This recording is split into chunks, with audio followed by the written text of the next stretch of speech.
I hate leaving money on the table. So I want to ask you, are you leaving money on the table? In this video, we're going to go through how to uncover new strategies and get deals done, how to perform fast and accurate property evaluations, understand the highest and best use of each property, and understand the opportunity cost if you don't make the best decision. Because at the end of the day, it's really not about the deal. It's really about how you can make the best out of every situation. So let's get started.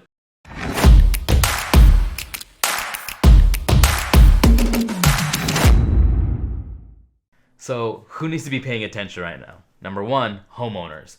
Just being educated on the numbers can really benefit you in your long term. Whether you plan on living there for the rest of your life, it's just understanding the numbers. And you might want to understand the numbers of where you live if you want to live there for the rest of your life. It's just a benefit, right? And whether you can take action on it or not is up to you. Real estate investors, there's so many different types: wholesalers, rehabbers, node investors, short-term rental operators for sure. And we'll go through why, if you're in any type of real estate investment, why that makes sense. And then agents and brokers, you want to pay attention as well, because it's going to make sense just because that's the way the climate has shifted lately. Real estate has been changed, especially with short-term rentals and how short-term rentals perform in the market today.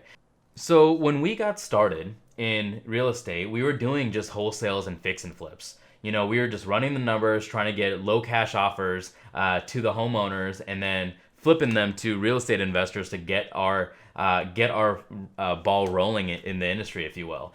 Times have definitely changed, and also our strategies have changed as well. So in the recent years, we've added short-term rentals and traditional rentals into our portfolio. Now, with that said, we had to calculate the numbers a little bit differently. And we had to really start looking at every property and starting to understand what was the best use of that property, because we realized that we were leaving money on the table. So if we were doing a fix and flip, and we didn't keep that for a long-term rental, if it had the best opportunity as a long-term rental to make more money in that term, we didn't incorporate that strategy until later in our game. And that was the light bulb moment, right? And so we can kind of piggyback these different strategies to do different things with our investment portfolio, and that really made us optimize our strategies and how we can approach each property. So the main problem was we were leaving money on the table just by looking at one strategy at a time.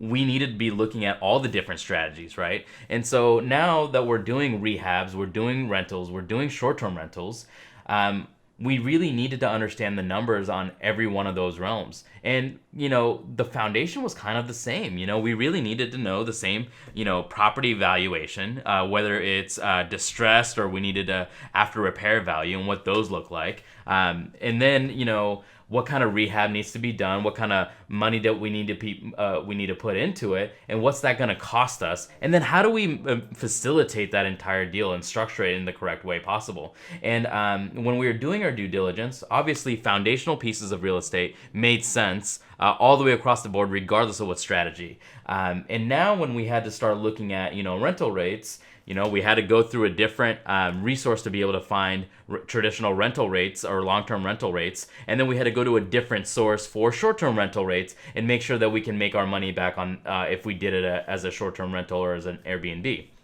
And so foundational pieces were the same, and then we had additional information based on the specific strategy that we were looking for. And so we had to look at valuation, we had to look at the traditional rental rates and the short-term rental rates, and also the cost of doing that deal in itself.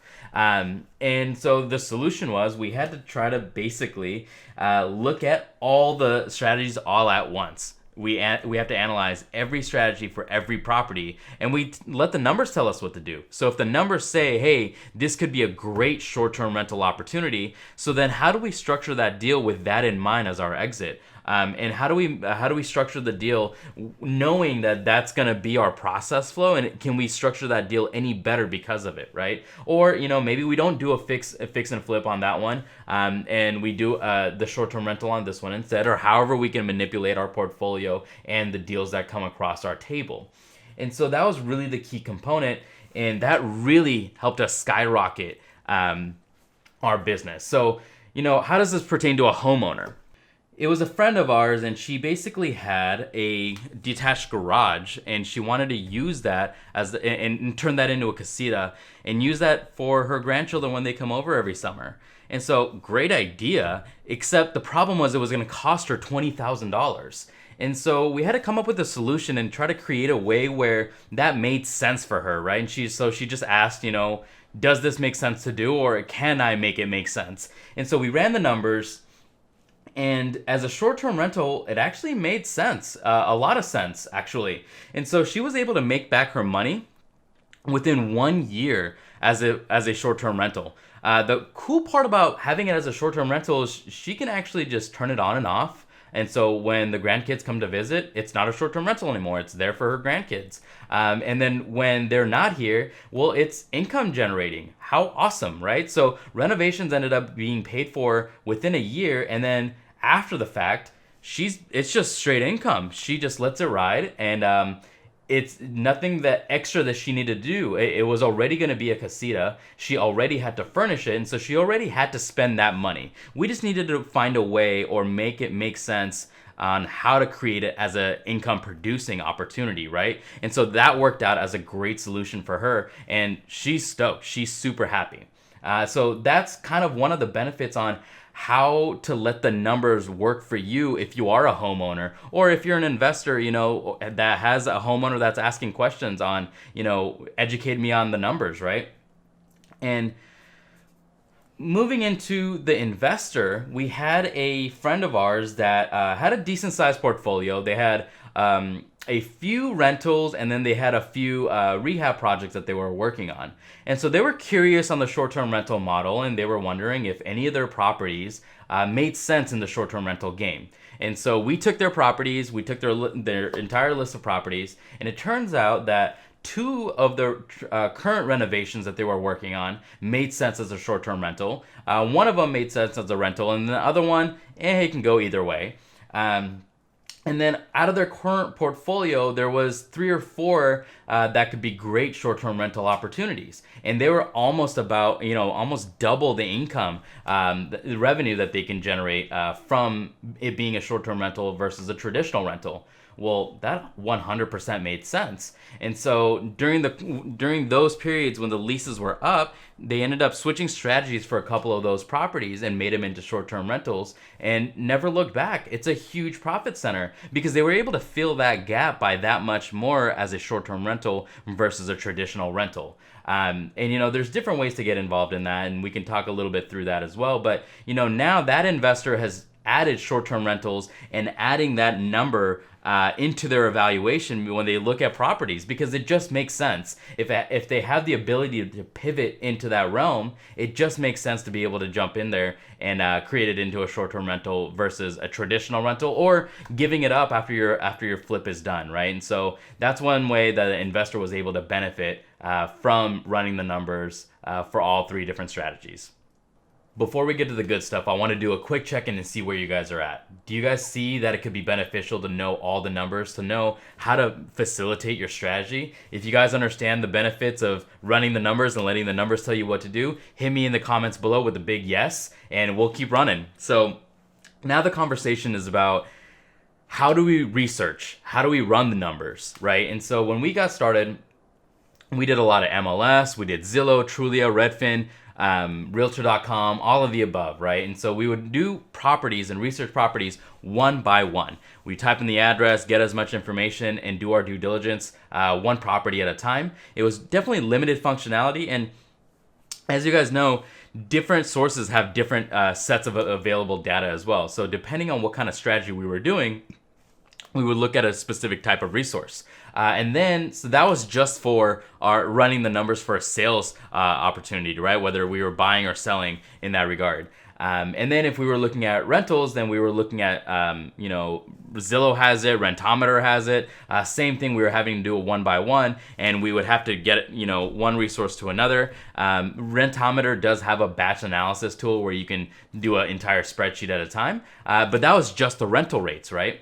If we wanted to get the short-term rental rates, then we had to go through a couple other resources, whether we wanted to use AirDNA, Mashvisor, all the rooms. There's, a few of them out there that gave us short-term rental information.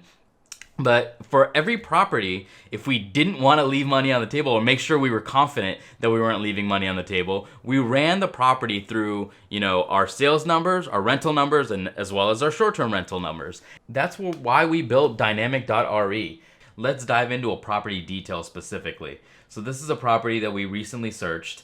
It's out in Florida, but basically we can see what the estimated value of the home is. If we were to rent it out as a long-term rental, so anything, 12 months and up, basically we would be charging roughly around $2,000 per month. That brings in about $26,000 per year. But if we were to do it as a short-term rental, like an Airbnb, it could potentially bring in $60,000 per year. That would be at an average daily rate of $167 per night. And with an occupancy rate of about 76% or so. That's just an estimation. The cool thing is we can actually run comparable properties as well. So for rental properties, we can actually see other 3 bedrooms, 4 bedrooms in the area and what their square feet is like, and also their price monthly as well. And then for short-term rentals, we can see comparables as well. This actually has a list of short-term rentals in the area. Again, their bedroom and bathroom count, how many guests they can accommodate, what their occupancy rates are, their nightly rates, which is what they have set for what they have set on their Airbnb profile, and then their average daily rate as well. That might be different based on if they gave discounts or things like that. If they do a monthly rental, this is their monthly rental rates. Their revenue for the last 12 months, what they have set as their cleaning fees, and then the distance from the subject property. We also have the ratings and reviews for each property as well. The cool thing is it's all linked, so you can actually see which ones are the super hosts in the area, and then you can actually click and see the Airbnb profile specifically. So can you guys see the benefit of being able to run all 3 of these numbers at once?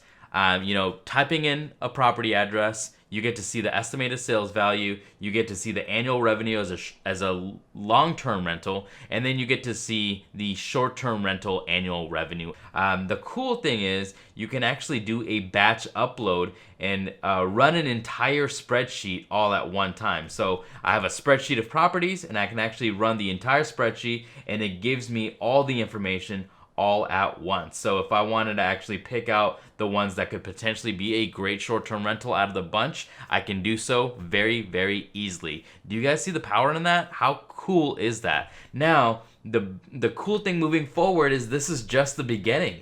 We're just getting started on what we can achieve here.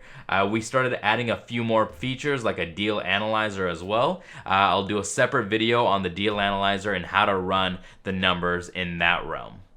You can uncover more deals and that generate you more money and reduce your risk because you're educated on each one of those properties. So the whole benefit for Dynamic is you maximize ROI, you can analyze multiple properties at a time, and you can create a clear and actionable plan to make the most profit out of every situation. It's kind of cool because when you're on your journey, we can absolutely help. So reach out to me and the Dynamic team. Right now we're talking about property evaluation, but let's say you don't know how to do short-term rentals. You would like to add it into your portfolio, that's okay. That's just, adding the key component. So we have a course that we can get you on. We have a startup guide, and worst case scenario, we can even manage it for you. So we'll talk through all of that. You can hit the Calendly and contact us and schedule a call with us. That's no problem. Really, at the end of the day, the answers are out there. And all you have to really do is double check that you aren't leaving money on the table. That only comes with education and knowing what the best use of each property is. So if you research all the numbers, let the numbers tell you what to do. And so you can essentially do, benefit on a wholesale deal, on a fix and flip deal, as a rental or a short-term rental. You can do all of the above. And there's just a gap, and that might just be knowledge. But at the end of the day, you can do that, right? It's not out of reach for you. And so wouldn't you rather be a dynamic investor? And that's really what we're here to teach. So follow us more for more videos. Otherwise, till next time.